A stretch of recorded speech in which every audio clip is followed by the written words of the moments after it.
Hello, I'm Vicky and welcome to my witchy spooky themed tarot reading. And today, little characters here to choose from. So first of all, we've got Colin the Cauldron, which is number 1.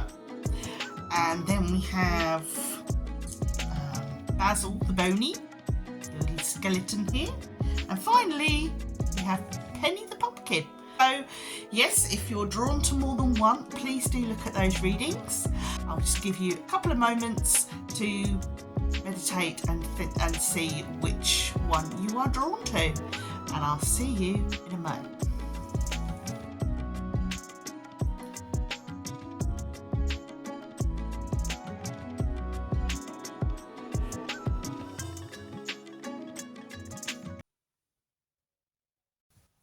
Hello Group 1 and welcome to your reading. We have Colin the Cauldron here for you. So our decks that we have for you today, we have the Dark Wood Tarot for this reading, which is this one along here, and I also have the Woodland Warden's Oracle deck, so all sort of very woodland witchy with these.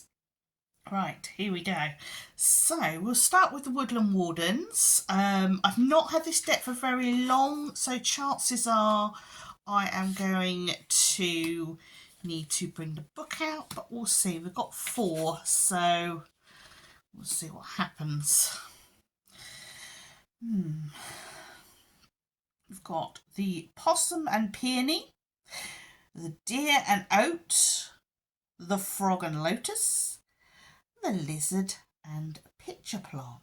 Well, that's interesting because the pitcher plant, that I think is a carnivorous plant.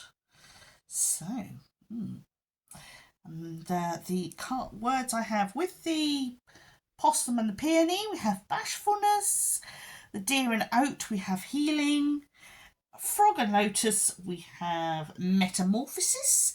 And with the Lizard and the Pitcher, we have stagnation, which sort of reminds me of the flies getting caught into the belly of the pitcher plant and then they get stuck. Once you're in, you can't get out. So I'm going to use the book as I've not had these for very long.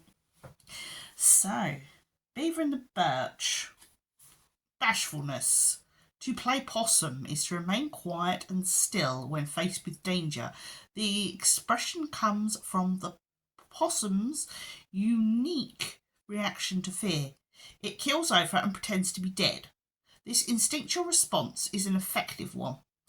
Spotting what appears to be a dead possum, predators will often lose interest. Similarly, a beautiful peony flower is associated with bashfulness, according to Greek mythology.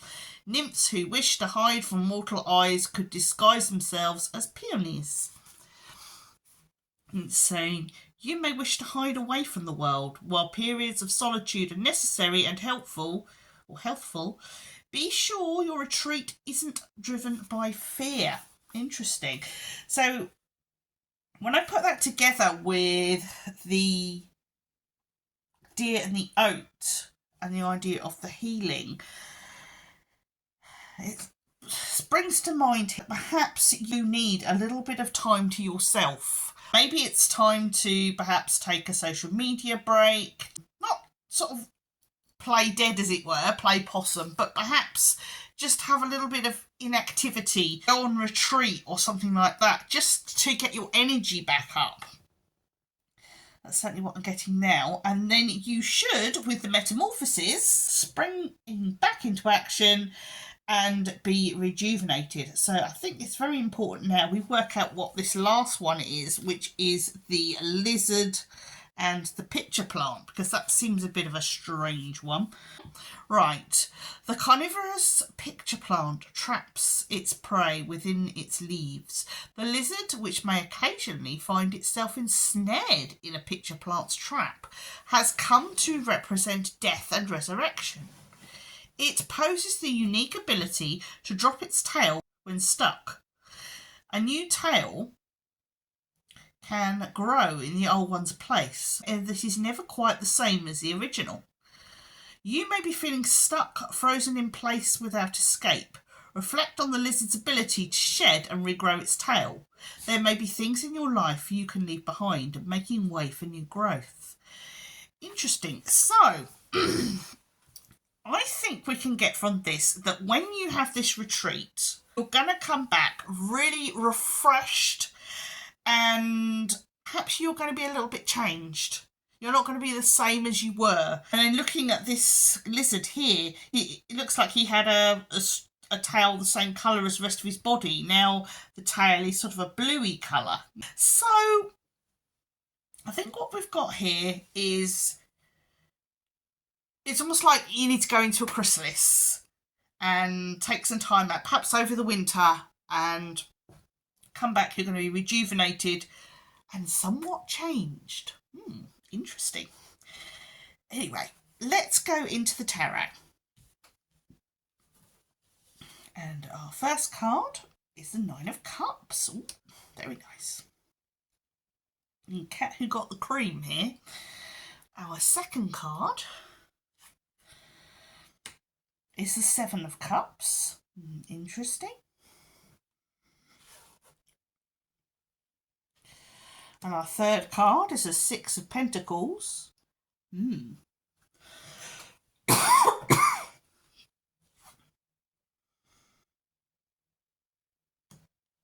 Our fourth card is Judgment.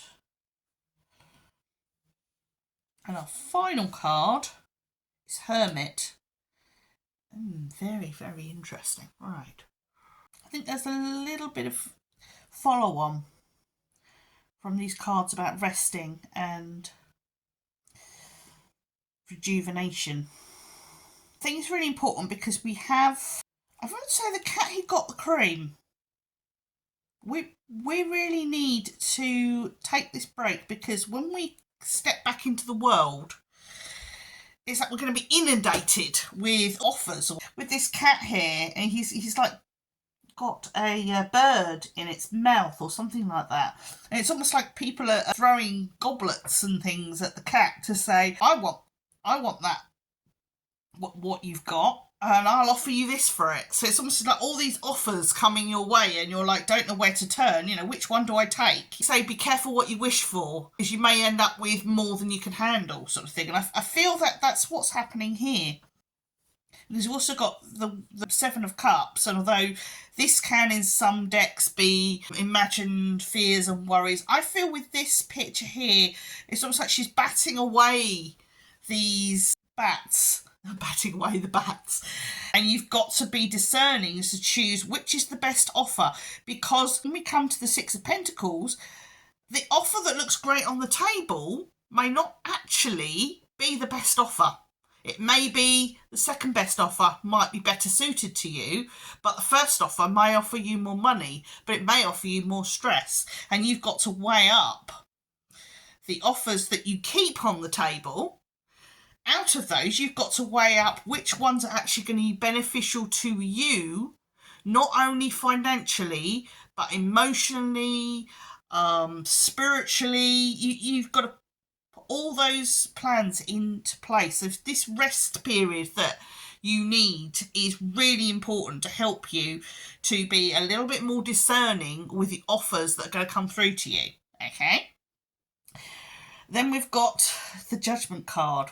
In the book, it goes on about surrendering to the inevitable. So she is surrendering to the vampire in order to effect change, in order to, it's almost like surrendering to fate, in order to invoke change. And at the end, rather than this being a card of solace with the Hermit, I feel that it's about following the way. As someone who has Hecate as their matron goddess, I would say, to me, looking at it from a personal point of view, her leading the way, you follow the torch, she leads the way. And it's like surrendering to that rather than trying to fight against it. So you're surrendering to your fate and you're following the path. Lots of interesting stuff coming up. Make sure you get that rest. Certainly by spring, things have been getting a lot more interesting for you. I hope you've enjoyed that, and if you have, just drop a little like and maybe subscribe and leave me a comment. Comments are held for review for protecting subscribers from some of the people who leave dodgy comments. I do check comments regularly. If I don't do it every day, I do it every other day. And other to that, if I don't see you in one of the other readings, then take care, look after yourselves, and mind how you go. Hello Group 2 and welcome to your reading. You have chosen Basil the Boney here. Right, and he's going to sit right here and watch over your reading. So, the cards that we have for you today, or rather the decks, are the Everyday Witch Oracle deck and the Everyday Witch Tarot deck. I love using sister decks. I just really love the energy that sort of sister decks give each other. Our first card is going to be Rebirth and Rejuvenation. I might have to pull these up a little bit closer because the writing's really small and I struggle to see small print. And it's a bit curly-whirly writing, which again I struggle with. If you ever see any of my stuff, only my Instagram posts, if I'm doing reels, I use large writing because I can see it, so I know everyone else can see it. We have, as I say, Rebirth and Rejuvenation. We have Change and Progress. That's a nice one to have with Rebirth and Rejuvenation. And last but not least, we have the Sun and Stars. Ooh, and it's a lovely purpley colour. I love purple.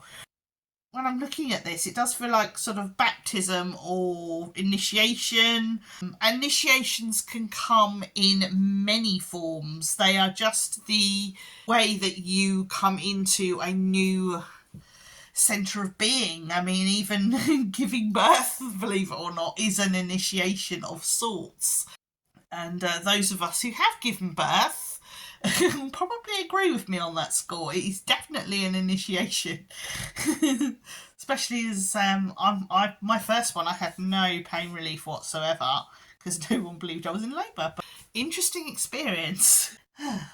Right, so Rebirth and Rejuvenation. In fact, I'm wondering whether I'm drawn to talking about birth and initiation and that because not necessarily a physical birth, but in some ways a spiritual birth or a spiritual awakening. And it's going to be like labour. It's going to be painful. It's going to be uncomfortable. I think that's why that flashed into my mind, because it's not going to be sunshine and lollipops. And it might be that you literally realise that everything, and I know how this feels from personal experience, when you realise everything you've been taught or brought up to believe is not what you believe. And you're literally going into your core and pulling out everything you actually believe within yourself and acknowledging it can be extremely painful. But we've come forth from that and we're ready to put those changes in place. We'll get to a point where we're ready to make that change. And you've got to have a little bit of courage to do that, because there will be people saying, oh, no, it's not the way you do things. You know, you're going against everything you've been taught. You know, why the sudden change? It's almost going to feel like you've been wearing black all your life and suddenly you're wearing pink and people are getting really confused as to why you've suddenly changed. But it's not that you've suddenly changed, it's that you've discovered yourself within. And last of all, we've got the Sun and Stars.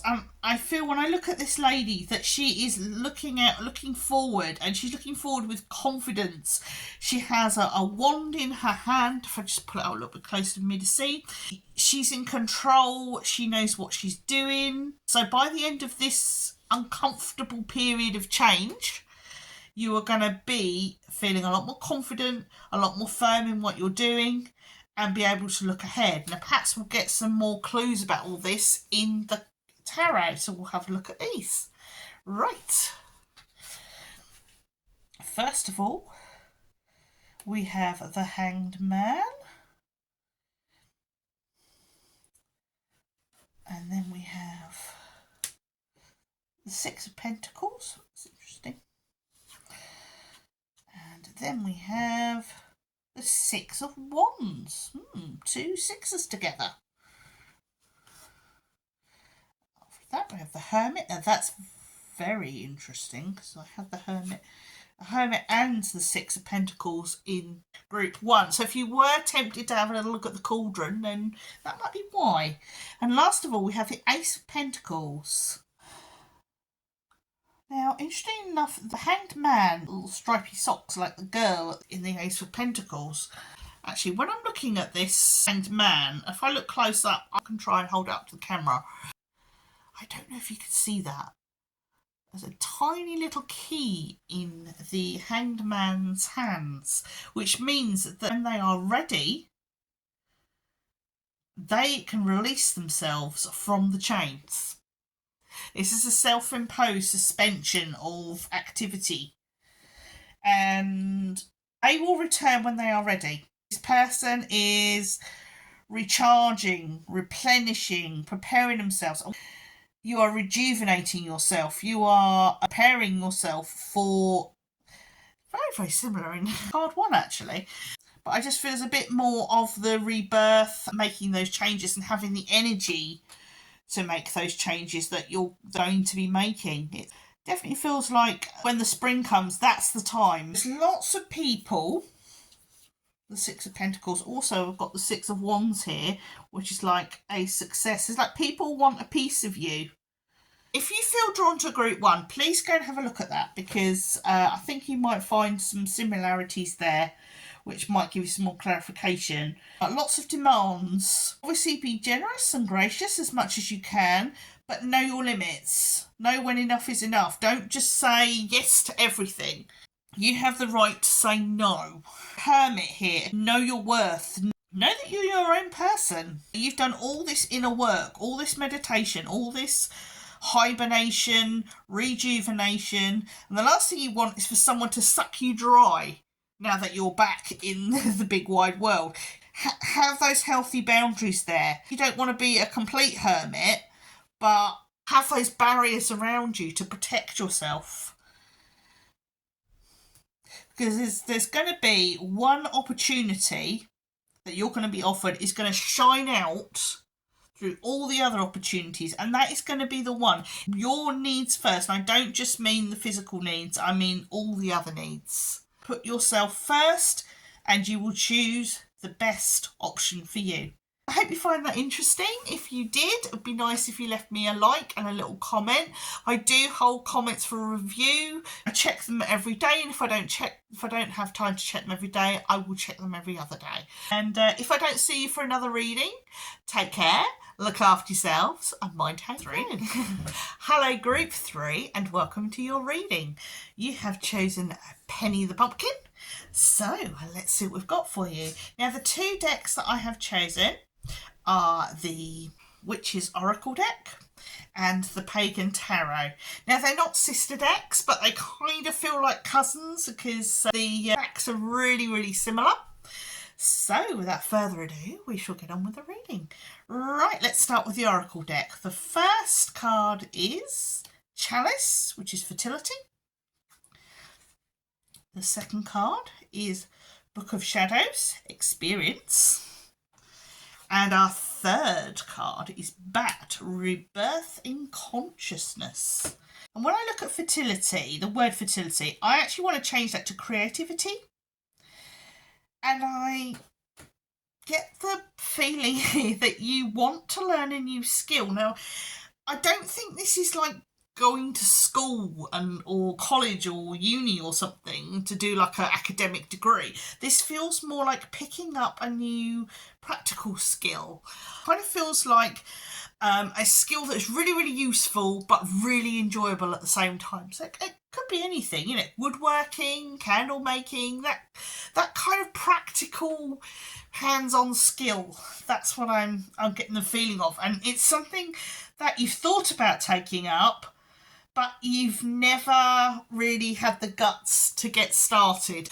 Once you get started and you really get into that creative side of yourself, it can be mind-blowing. I've got the bat here, and if I just hold this up, and the bat is saying rebirth into consciousness. So I think you might discover you'll start this project, but you might actually find there's a hidden talent within that. Maybe you take up, let's say, for example, sewing, and you might actually find that you're really good at pattern cutting, or that you are really good at recycling old clothes, or you just got an eye for colour. It will be a skill within the hobby that you're doing, or within the learning that you're doing.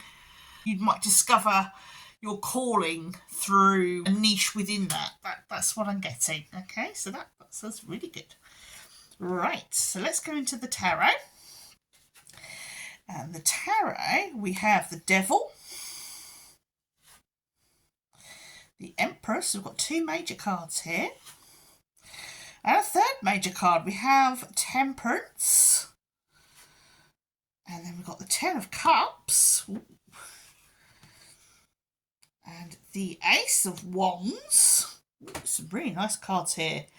Finally, we have the Initiate of Cups, which in a traditional deck, would be an equivalent to Queen. So we have the Devil here.